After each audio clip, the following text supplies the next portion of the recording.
আসসালামু আলাইকুম। আজকে আমরা দেখব যে রক্ত সংবহন এই চ্যাপ্টারের অনুশীলনী। প্রথমে আজকে আমরা আলিম স্যারের যে প্লেলিস্টটা আছে, আলিম স্যারের প্লেলিস্টের জন্য দেখব আলিম স্যারের বই থেকে যে রক্ত ও সংবহন এই চ্যাপ্টারের যে অনুশীলনীগুলো আছে, আজকে আমরা ওইগুলো সলভ করব। ঠিক আছে, তো চলো শুরু করি।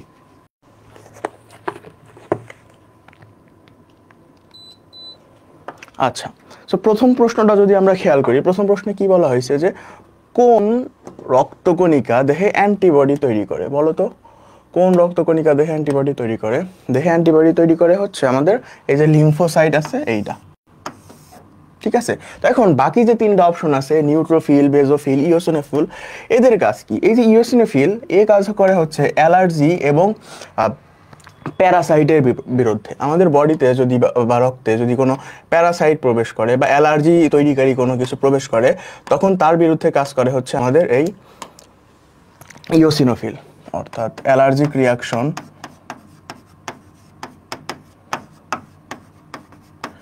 এবং প্যারাসাইটিক অ্যাক্টিভিটি এর বিরুদ্ধে কাজ করে।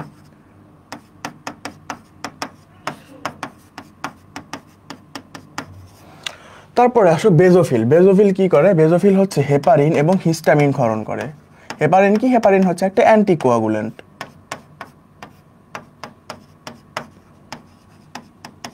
অর্থাৎ হেপারিনের কারণে রক্ত জমাট বাঁধে না আমাদের যে রক্তনালী আছে তার ভিতরে। এবং এই হিস্টামিন কি করে? হিস্টামিন হচ্ছে মূলত আমাদের রক্তনালীর একটু প্রসারণ করে। ঠিক আছে, এবং এই যে নিউট্রোফিল, এই নিউট্রোফিল এ হচ্ছে মেইনলি আমাদের ডায়াপেডেসিস এবং অ্যামিবয়েড মুভমেন্ট এটা করে। এবং ধরো আমাদের টিস্যুতে কোনো জীবাণু আসছে, তখন এই রক্তনালীর ভিতর দিয়ে ওই টিস্যুতে যায়। এখন রক্তনালী থেকে যদি টিস্যুতে যাইতে হয়, তাহলে প্রথমে তার রক্তনালীর যে প্রাচীর আছে সেটা ভেদ করা লাগবে, এবং তারপরে কি টিস্যুতে যে জায়গায় আছে জীবাণুটা ওই জায়গায় যাওয়া লাগবে। সো এই যে দুইটা প্রসেস, এই দুইটা প্রসেসের প্রথমটা অর্থাৎ রক্তনালীর প্রাচীর ভেদ করার যে প্রক্রিয়া, তো এই হচ্ছে রক্তনালীর প্রাচীর এই ভিতর থেকে বাইরে যাবে, এই প্রাচীর ভেদ করবে যে প্রক্রিয়া, সেটা হচ্ছে ডায়াবেটিস। এবং এই জায়গায় আসার পরে ধরো জীবাণু আছে এই জায়গা থেকে টিস্যুতে এইটুক যে পার হবে, এই প্রসেসটা হচ্ছে তোমার অ্যামিবয়েড মুভমেন্ট। ঠিক আছে, তারপরে দেখো রক্ততঞ্চনে নিচের কোন আয়ন অংশগ্রহণ করে? Calcium ion. কারণ কি? আমরা জানি আমাদের যে রক্ততঞ্চনের ফ্যাক্টরগুলো ছিল, এই রক্ততঞ্চনের ফ্যাক্টরগুলোর মধ্যে 4 নাম্বার ফ্যাক্টর ছিল হচ্ছে ক্যালসিয়াম আয়ন। এখন রক্ততঞ্চনের ফ্যাক্টরগুলো কিন্তু বেশ গুরুত্বপূর্ণ। যে কয়টা ফ্যাক্টর আছে আমাদের কিন্তু সবগুলাই মনে রাখা লাগবে। ঠিক আছে, যে চলো আমরা একটু দেখি কোনো ট্রিক খাটায় অ্যাপ্লাই করা মানে মনে রাখা যায় কিনা। সো এর জন্য রক্ততঞ্চনের ফ্যাক্টরগুলো মনে রাখার জন্য খুব ফেমাস একটা ট্রিক আছে, সেটা হচ্ছে যে লিখলাম আমি ফুল পরে টুপ করে লও সবে এক করে শার্ট পরে হও ফুলবাবু। শার্ট পরে হও ফুলবাবু। ঠিক আছে, তো তাইলে এখন এইগুলা দিয়ে আমি কি মনে রাখবো সেটা তো জানা লাগবে। প্রথমেই আসে দেখো ফুলতে হচ্ছে fibrinogen, 1 number factor. Fibrinogen 1 number factor. ঠিক আছে, তারপরে পরে দেখি, পরেতে হচ্ছে প্রোথ্রম্বিন। প্রোথ্রম্বিন এটা কয় নাম্বার ফ্যাক্টর? 2 number factor. তারপরে টুপতে কি? Tissue thromboplastin. টিস্যু থ্রম্বোপ্লাস্টিন এটা কি? 3 নাম্বার ফ্যাক্টর। তারপরে করেতে হচ্ছে ক্যালসিয়াম আয়ন, এটা 4 নাম্বার ফ্যাক্টর। লতে হচ্ছে ল্যাবাইল ফ্যাক্টর। ল্যাবাইল ফ্যাক্টর এটা হচ্ছে 5 নাম্বার ফ্যাক্টর। তারপরে শতে হচ্ছে স্টেবল ফ্যাক্টর। স্টেবল ফ্যাক্টর হচ্ছে 7 নাম্বার ফ্যাক্টর। এখন দ্য কোশ্চেন ইজ, তাহলে 6 নাম্বার ফ্যাক্টর কই গেল? তো এই যে স্টেবল ফ্যাক্টর এইটাই হচ্ছে 6 নাম্বার ফ্যাক্টরের অ্যাক্টিভ ফর্ম। এই কারণে আগে যেটারে 6 নাম্বার ফ্যাক্টর বলে চিহ্নিত করতো বিজ্ঞানীরা, সেটারে এখন আর চিহ্নিত করতেছে না কোনো ফ্যাক্টর হিসেবে, কারণ তার অ্যাক্টিভ ফর্মে চিহ্নিত করতেছে। ঠিক আছে, অর্থাৎ আগে এরকম ছিল যে 6 নাম্বার ফ্যাক্টর যে ছিল এই 6 নাম্বারে বলা হয়তো হচ্ছে প্রো অ্যাক্সেলারিন এবং এই 7 নাম্বারে বলা হয়তো হচ্ছে অ্যাক্সেলারিন।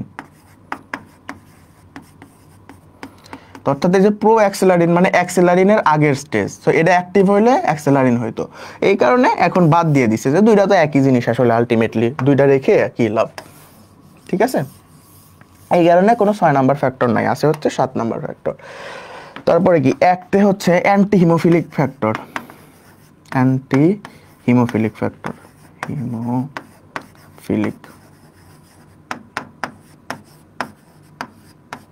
এটা হচ্ছে তাহলে 8 নাম্বার ফ্যাক্টর। তাহলে করেতে কি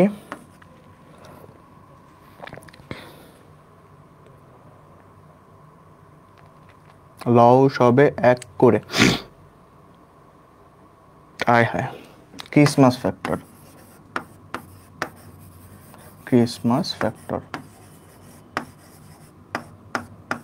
9 নাম্বার ফ্যাক্টর। তারপরে স্টুয়ার্ট ফ্যাক্টর,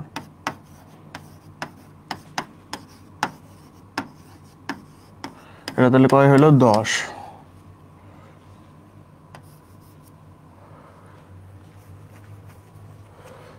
হতে হচ্ছে হ্যাগম্যান ফ্যাক্টর,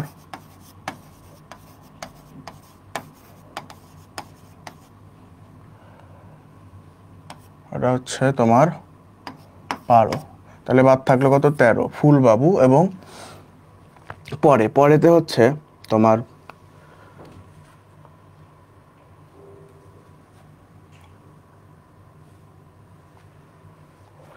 আচ্ছা এই জায়গায় আমি ভুলে গেলাম আসলে, আলটিমেটলি একটু দেখে নেই। 5 স্টেবিলাইজিং ফ্যাক্টর 13 এবং 11 হচ্ছে প্লাজমা থ্রম্বোপ্লাস্টিন, ঠিক আছে। পরে তো হচ্ছে প্লাজমা থ্রম্বোপ্লাস্টিন 11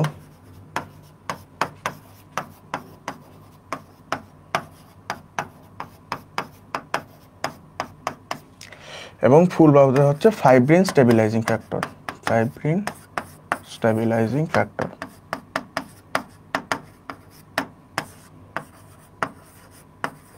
এটা হচ্ছে 13। সো এই যে 13টা আমাদের যে ক্লটিং ফ্যাক্টর আছে, এই ক্লটিং ফ্যাক্টরগুলো কিন্তু তোমাদের মনে রাখা লাগবে, ঠিক আছে। এখন তুমি কোয়েশ্চেন করতে পারো যে ভাই আমাদের মনে রাখতে বলছেন অথচ আপনি মাঝখানে ভুলে গেছিলেন। দেখো আমি তো করি না অনেকদিন হলো, আমার আসলে লাগে না এখন, তো লাগবে তো তোমাদের এমসিকিউতে আসবে, ঠিক আছে। সো তোমাদের মনে রাখা লাগবে। আর কীভাবে মনে রাখবা বুঝাই দিলাম, ঠিক এই সিকোয়েন্সে মনে রাখবা 1 2 1 2 3 4 এভাবে করে 13 পর্যন্ত। এগুলো থেকে কোশ্চেন আসতে পারে যে কোনটা কত নাম্বার ফ্যাক্টর, ঠিক আছে। তাহলে কি ফুল পরে টুপ করে লও সবে এক করে শার্ট পরে হাও ফুল পাবো, ঠিক আছে। তাহলে আমরা নেক্সট কোশ্চেনে চলে যাই। সেটা হচ্ছে যে মানবদেহের রক্ত সংবহনতন্ত্রের বর্ণনা করেন কোন বিজ্ঞানী? ইনি হচ্ছেন উইলিয়াম হার্ভে, ঠিক আছে।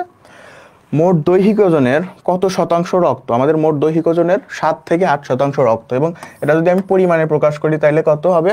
তাহলে হবে হচ্ছে 5 থেকে 6 litre in case of male, অর্থাৎ পুরুষ মানুষের ক্ষেত্রে 5 থেকে 6 লিটার, মেয়েদের ক্ষেত্রে 0.5 লিটার কম, অর্থাৎ 4.5 থেকে 5.5 লিটার, ঠিক আছে।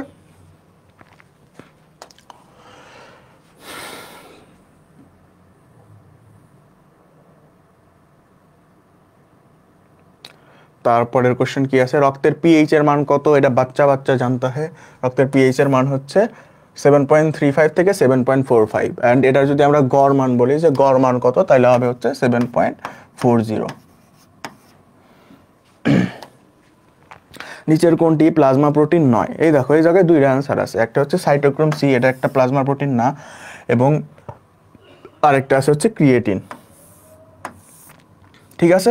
এই দুইটাই প্লাজমা প্রোটিন না, বাট আমাদের আলিম স্যারের বইতে অ্যান্সার দেওয়া আছে শুধু কিন্তু ক্রিয়েটিনও কোনো প্লাজমা প্রোটিন না।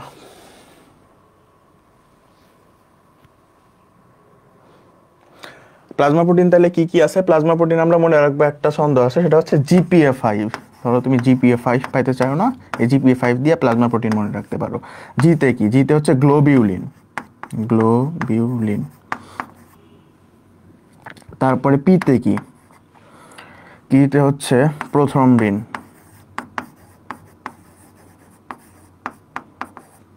এতে কি অ্যালবুমিন, এবং 5 কি ফাইব্রিনোজেন। এই GPA5 দিয়ে আমরা মনে রাখতে পারি হচ্ছে প্লাজমা প্রোটিন। তো GPA5 এর মধ্যে কি আসলে আছে? নাই। এই ক্রিয়েটিন আছে? নাই। সাইটোক্রোম সি আছে? নাই। সো এই দুইটাই অ্যান্সার। বাট আমাদের আলিম স্যার এইটারে শুধু অ্যান্সার দিছে, এটারে সামহাও দেয় নাই, কারণ দুইটা অ্যান্সার তো দেওয়া যায় না। সো যদি এগুলা থাকে হুবহু এরকম থাকে তোমাদের কোশ্চেনে, তাহলে সাইটোক্রোম সি দেখাবা, কিন্তু আলটিমেটলি দুইটাই না। নিচের কোন প্রাণীর লোহিত রক্তকণিকায় নিউক্লিয়াস থাকে? এটাও একটা গাদাখুটি প্রশ্ন, কারণ কোনো প্রাণীর দেহে রক্তে নিউক্লিয়াস থাকে না, লোহিত রক্তকণিকায় নিউক্লিয়াস থাকে না। কারণ আমাদের আলিম স্যারের উট কি কারণে এত ফেমাস জানি না, উনি অ্যান্সার দিয়ে রাখছে উট, আর এটা একটা ভুল ধারণা যে উটের লোহিত রক্তকণিকায় নিউক্লিয়াস আছে। সো মানে এই কনসেপ্টটা ঠিক রাখো যে উটের লোহিত রক্তকণিকায় কোনো নিউক্লিয়াস নাই, ঠিক আছে? এই জায়গায় আসলে কোনোটাই অ্যান্সার না, সবার লোহিত রক্তকণিকাতেই নিউক্লিয়াস আছে। মানে কোনো সরি উল্টা বলে ফেলছি, মানে কোনো প্রাণীর লোহিত রক্তকণিকাতেই নিউক্লিয়াস নাই এই জায়গার ক্ষেত্রে, বুঝছো? উটের আছে, এটা হচ্ছে একটা ফেক ধারণা। তো লোহিত রক্তকণিকার আয়তন পরিমাপের শতকরা একককে কি বলে? সেটা বলে হচ্ছে হেমাটোক্রিট।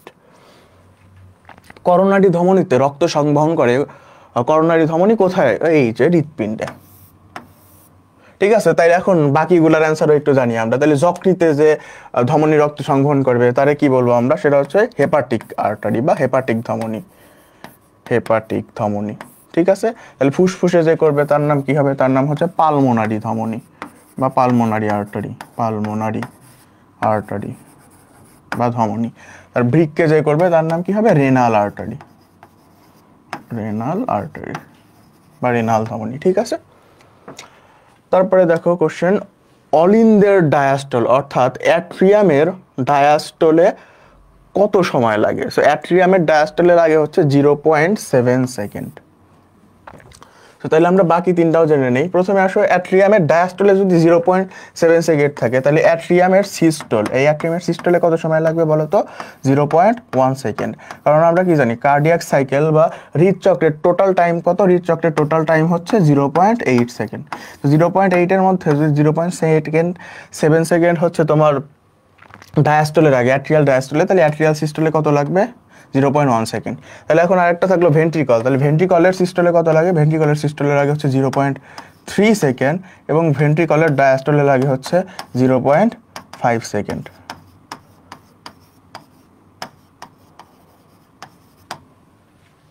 ঠিক আছে?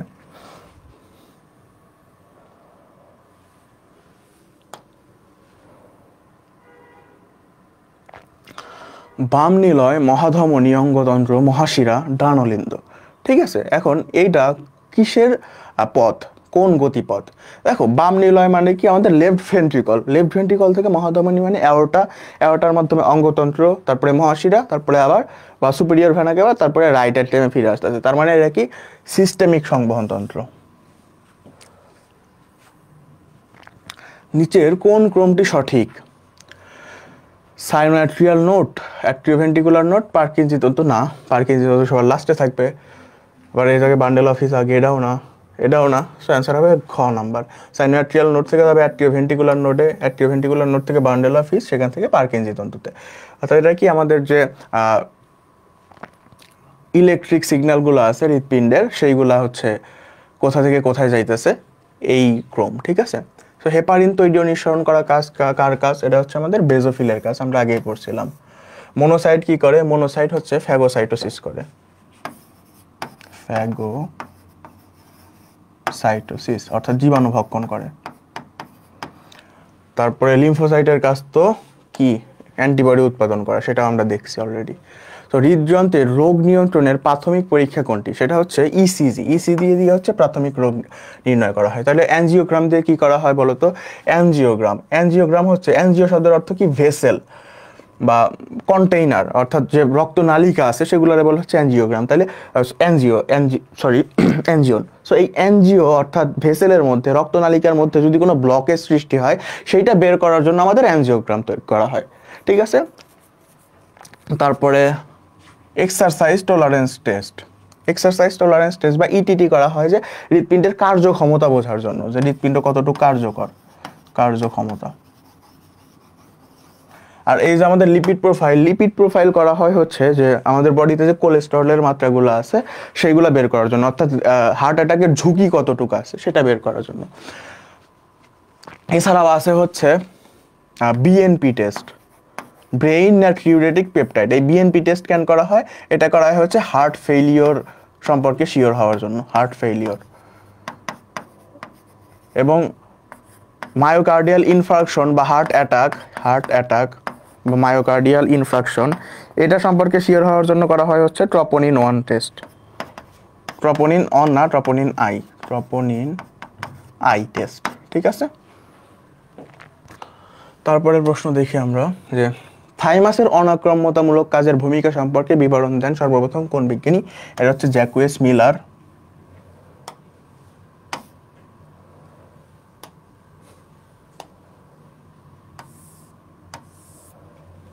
ঠিক আছে। তারপরে হেপাটিক পোর্টাল শিরা যকৃতের কত শতাংশ রক্ত পরিবহন করে? সেটা হচ্ছে 75% রক্ত পরিবহন করে।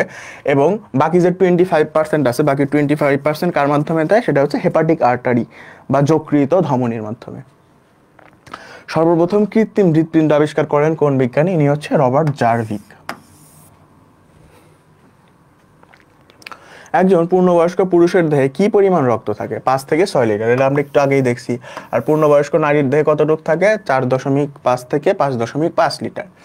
কোন পদার্থের উপস্থিতির কারণে লোহিত রক্তকণিকা লাল বর্ণের হয়? লাল বর্ণের হয় কারণ হিমোগ্লোবিন আছে, ঠিক না?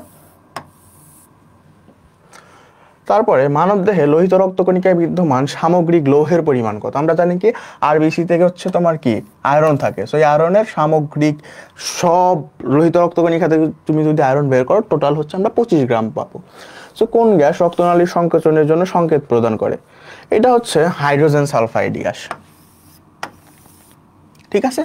আলিম স্যারের এই বইতে অ্যান্সার দেওয়া আছে হচ্ছে নাইট্রিক অক্সাইড গ্যাস, বাট ওনার বইয়ের ভিতরে কিন্তু লেখা নাই যে নাইট্রিক অক্সাইড হচ্ছে রক্তনালীর সংকোচন করে বা ভেসোকনস্ট্রিকশন করে, ঠিক আছে। ওনার বইয়ে লেখা আছে নাইট্রিক অক্সাইড হচ্ছে এল আর্জিনিনের মতো কাজ করে, very good. But hydrogen sulphide সম্পর্কে লেখা আছে যে এটা হচ্ছে রক্তনালীর সংকোচনের জন্য সংকেত প্রদান করে, ঠিক আছে। সো ওনার উত্তরমালা অনুযায়ী অ্যান্সার এটা, বাট ওনার বই অনুযায়ী অ্যান্সার হচ্ছে এটা।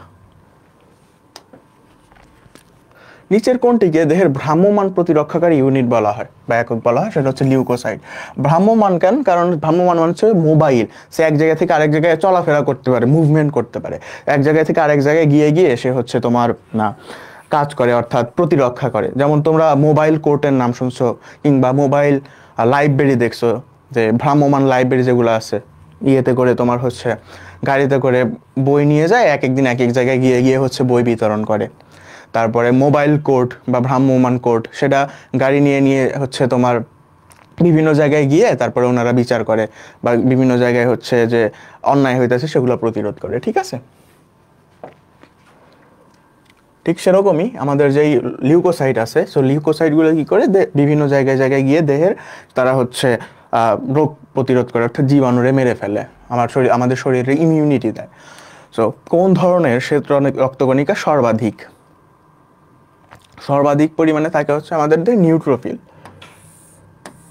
আর সবচেয়ে কম পরিমাণে থাকে হচ্ছে বেজোফিল, অনলি 0.5%। ইওসিনোফিল থাকে কতটুকু? থাকে হচ্ছে 2 থেকে 4%, ঠিক আছে।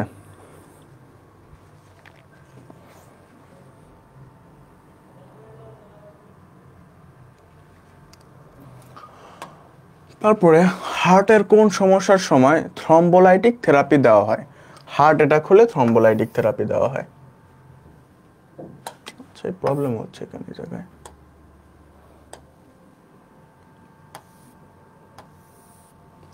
ঠিক আছে, নিচের কোনটির মাধ্যমে হৃদউদ্দীপনা সবচেয়ে দ্রুত সঞ্চারিত হয়? এটা হচ্ছে এসএ নোডের মাধ্যমে বা সাইনোআট্রিয়াল নোড। কারণ সাইনোআট্রিয়াল নোডের মাধ্যমে যেহেতু হৃদউদ্দীপনা সবচেয়ে দ্রুত সঞ্চারিত হয়, এই কারণে এর বলা হয় কি? এর বলা হয় হচ্ছে পেস মেকার, যে পেস জেনারেট করে সবচেয়ে দ্রুত গতির। দেহে কোন ধরনের রক্তকণিকা রক্তে প্রবেশকৃত কৃমির লার্ভা ও অ্যালার্জিক অ্যান্টিবডি ধ্বংস করে? সেটা হচ্ছে আমাদের ইওসিনোফিল, এটাও আমরা পড়ছি। হিমোস্ট্যাটিক প্লাক গঠন করে রক্তক্ষরণ বন্ধ করে কোনটি? রক্তক্ষরণ বন্ধের সাথে কার সম্পর্ক আছে বলো তো? সেটা হচ্ছে এই যে থ্রম্বোসাইট বা প্লাটিলেট। সেরোলজি বিষয়ে রক্তের কোন বিষয় নিয়ে অধ্যয়ন করা হয়? দেখো এ জায়গায় বলা আছে সেরোলজি। লজি মানে কি আমরা মানি? লজি মানে হচ্ছে লগোস বা জ্ঞান, আর সেরোতে কি আসছে? সিরাম। সো অ্যান্সার তো এই জায়গায় থেকে বের হয়ে আসলো, অ্যান্সার হবে হচ্ছে এই যে সিরাম।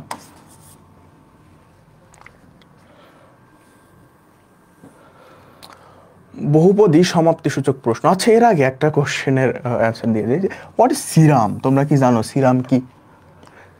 সিরাম এবং প্লাজমার মধ্যে কিছু মিল আছে এবং কিছু অমিলও আছে। সো প্লাজমা মানে কি? তোমার লোহিত তোমার রক্ত থেকে তুমি যদি তোমার রক্ত কণিকাগুলারে বের করে দাও, অর্থাৎ তোমার যে আরবিসি, ডাব্লিউবিসি, প্লাটিলেট এগুলারে যদি বের করে দাও, তাহলে যে অংশ থাকে সেটারে বলি আমরা প্লাজমা। এখন এই প্লাজমার ভিতরে অনেক প্লাজমা প্রোটিন থাকে, তারপরে ক্লটিং ফ্যাক্টর থাকে, ঠিক আছে? তো এখন এই প্লাজমার মধ্যে থেকে যদি তুমি ক্লটিং ফ্যাক্টরগুলো মাইনাস করে দাও, ক্লটিং ফ্যাক্টর তুমি বাদ দিয়ে দিলা প্লাজমা থেকে, তাইলে সেটা হবে হচ্ছে সিরাম। সো আমরা লিখলাম plasma minus clotting factor is equal to serum, ঠিক আছে? তাইলে রক্ত থেকে রক্ত কণিকা বাদ দিলে থাকে প্লাজমা, এবং প্লাজমা থেকে ক্লটিং ফ্যাক্টর বাদ দিলে থাকে হচ্ছে আমাদের সিরাম, ঠিক আছে?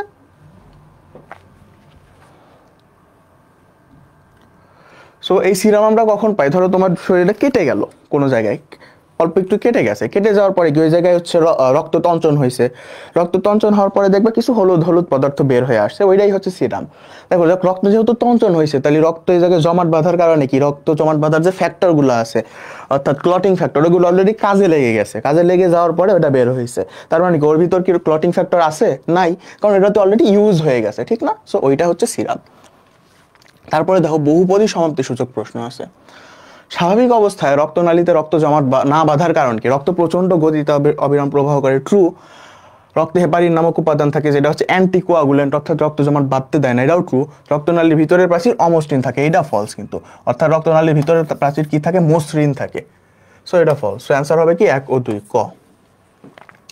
পেসমেকার ব্যবহারের কারণ কি? হৃৎপিণ্ডের বৈদ্যুতিক সংকেতের প্রবাহ বাধাগ্রস্ত হইলে পেসমেকার ইউজ করা হয়, ঠিক আছে। রক্তবাহিকায় প্লাগ জমার কারণে না, সাইনোআর্ট্রিয়াল নোড ক্ষতিগ্রস্ত হলে ট্রু। তো এইটা না, 1 ও 3 অ্যান্সার। লোহিত রক্তকণিকার কাজ কি? রক্তনালীর ক্ষতিগ্রস্ত এন্ডোথেলিয়াল আবরণ পুনর্গঠন করে, তারপরে ফুসফুস থেকে দেহকোষে অধিকাংশ অক্সিজেন এবং সামান্য পরিমাণে কার্বন ডাই অক্সাইড পরিবহন করে এবং বিলিরুবিন বিলিভার্ডিন উৎপন্ন করে। এর অ্যান্সার হচ্ছে 2 ও 3 গ নাম্বার। এন্ডোথেলিয়ালের আবরণ পুনর্গঠন করা লোহিত রক্তকণিকার কাজ না, এটা প্লাটিলেটের কাজ। মানুষের লসিকার ক্ষেত্রে যা প্রযোজ্য, ঈষৎ ক্ষারধর্মী, ঠিক আছে, মধ্যস্থতা প্রাচীর, ঠিক আছে, অন্ত্রের প্রাচীরে এদের নালীকে ল্যাকটিয়াল বলে, ঠিক আছে, 1, 2 ও 3। তারপরে মানব হৃৎপিণ্ড প্লিউরাল আবরণ দ্বারা আবৃত না। দেখো প্লিউরাল আবরণ কাদের থাকে? প্লিউরা থাকে হচ্ছে ফুসফুসে, হৃৎপিণ্ডে না। প্লিউরা থাকে হচ্ছে ফুসফুসে। তাহলে হৃৎপিণ্ডে কি থাকে? হৃৎপিণ্ডে থাকে হচ্ছে পেরিকার্ডিয়াম, ঠিক আছে। হৃৎপিণ্ডে থাকে কি? Pericardium, pericardium. তার মানে বাকি দুইটা না দেখলেও বলা যায় অ্যান্সার হবে 2 ও 3, যেহেতু 1 নাম্বার ভুল। কার্ডিয়াক চক্রের ক্ষেত্রে অল ইন দের সিস্টল 0.1 সেকেন্ড, ট্রু। অল ইন দের ডায়াস্টল 0.7 সেকেন্ড, ট্রু। ভেন্ট্রিকলের সিস্টল 0.3 সেকেন্ড, ট্রু। 1, 2 ও 3। 35 নাম্বার দেখি, হৃদরোগ নির্ণয়ে ইটিটি এর সাহায্যে হৃৎপিণ্ডের কার্যক্ষমতা নির্ণয়। ঠিক, এটা আমরা আগে বলছিলাম। এনজিওগ্রামের সাহায্যে রক্তনালীর ব্লক নির্ণয়, এটাও বলছিলাম। ইসিজির সাহায্যে হৃৎপেশির অবস্থা নির্ণয় না, ইসিজির সাহায্যে হচ্ছে হৃৎপিণ্ডের ওভারঅল বা প্রাথমিক টেস্ট করা হয়, হৃৎপেশির অবস্থা নির্ণয় করা হয় না। আনসার হবে 25 ক, 1 ও 2। পেসমেকার কি? পেসমেকার হৃৎপিণ্ডে ইলেকট্রিক সিগন্যাল সৃষ্টিকারী, ট্রু। উইলিয়াম কার্ডেক ও উইলসন গেলব্যাচ কৃত্রিম পেসমেকার আবিষ্কার করে, এটাও ট্রু। স্থাপন করতে ওপেন হার্ট সার্জারির প্রয়োজন হয় না। সো 1 ও 2 অ্যান্সার। মানুষের হৃৎপিণ্ড থেকে মহাধমনীর মাধ্যমে অক্সিজেনযুক্ত রক্ত দেহের বিভিন্ন অঙ্গে যায় এবং কার্বন ডাই অক্সাইড যুক্ত রক্ত মহাশিরার মাধ্যমে হৃৎপিণ্ডে ফিরে আসে। এজন্য হৃৎপিণ্ডকে সজীব প্রাণ, ভালো কথা। উদ্দীপকে বর্ণিত ধমনী হৃৎপিণ্ডের কোন প্রকোষ্ঠ থেকে উৎপত্তি লাভ করে? অর্থাৎ আমাদের যে মহাধমনীর কথা বলা হয়েছে বা অ্যাওর্টা কই থেকে উৎপত্তি লাভ করে বলো তো? এটা হচ্ছে লেফট ভেন্ট্রিকল থেকে, বাম ভেন্ট্রিকল থেকে উৎপত্তি লাভ করে। উদ্দীপকে উল্লিখিত প্রাণতন্ত্রটি পেশিতে রক্ত সঞ্চালনকে কোন ধরনের সংবহনতন্ত্র বলা হয়? সেটা হচ্ছে করোনারি সংবহনতন্ত্র। এটা আমরা আগেও পড়ছিলাম। সো ট্রাইকাসপিড ও বাইকাসপিড কপাটিকা বন্ধের কারণে নিলয় থেকে রক্ত যথাক্রমে পালমোনারি ও সিস্টেমিক মহাধমনীতে যায়, বুঝলাম। সো করোনারির ক্ষেত্রে নিচের কোনটি সঠিক? সো সেটা হবে হচ্ছে তোমার নিলয়ের সিস্টল। ঠিক আছে, তো দেখো আমরা যদি একটা ধরো এটা একটা হার্ট, সো এই জায়গায় আছে হচ্ছে তোমার বাইকাসপিড কপাটিকা, এই জায়গায় আছে হচ্ছে ট্রাইকাসপিড কপাটিকা। ঠিক আছে, সরি এই জায়গায় আছে হচ্ছে ট্রাইকাসপিড কপাটিকা, এই জায়গায় আছে বাইকাসপিড কপাটিকা। রাইট লেফট উল্টা হয়ে গেছিল। ঠিক আছে, সো দেখো এখন এই কপাটিকাগুলো যখন বন্ধ হবে, এই কপাটিকাগুলো যখন বন্ধ হবে, তার মানে কি রক্ত যখন কোন জায়গায় আসে, তখন হচ্ছে এই জায়গায় আসে, এইগুলাতে। সো এইগুলার সিস্টল করলো, এগুলো চাপ দিল, সংকোচন হইলো, চাপ দিয়ে রক্ত বের করে দিল, এই জায়গা থেকে চলে যাবে কই, মহাধমনীতে এবং পালমোনারি শিরাতে উপর দিয়ে। ঠিক আছে,